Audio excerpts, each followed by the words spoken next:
بسم اللہ الرحمن الرحیم۔ السلام علیکم۔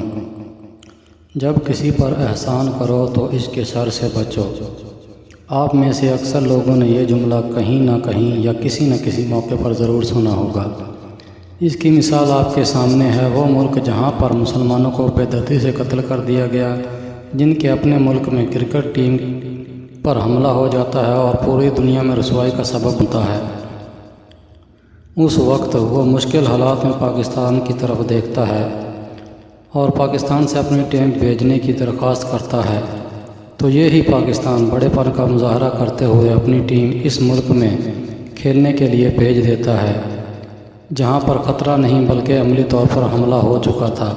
لیکن آج دیکھیے ہمارے ساتھ کیا کیا گیا، صرف ایک شک کی بنیاد پر، اور اس کے بارے میں بھی کسی کے پاس کوئی ثبوت نہیں۔ دورہ منسوخ کر دیا گیا عین اس وقت جب میچ شروع ہونے والا تھا۔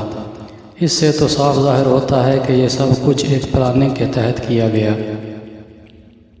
تاکہ دنیا کی نظر میں پاکستان کا امیج خراب ہو۔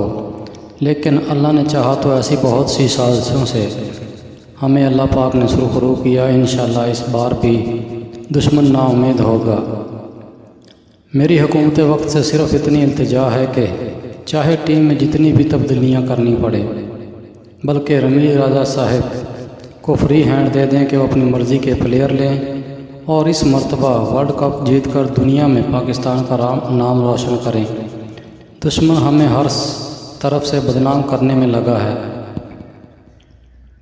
اب وقت ہے بحیثیت قوم مل کر اپنے ملک کی عزت اور وقار کی جنگ لڑنی ہے۔ میں پاکستانی کرکٹ کے نام ایک شعر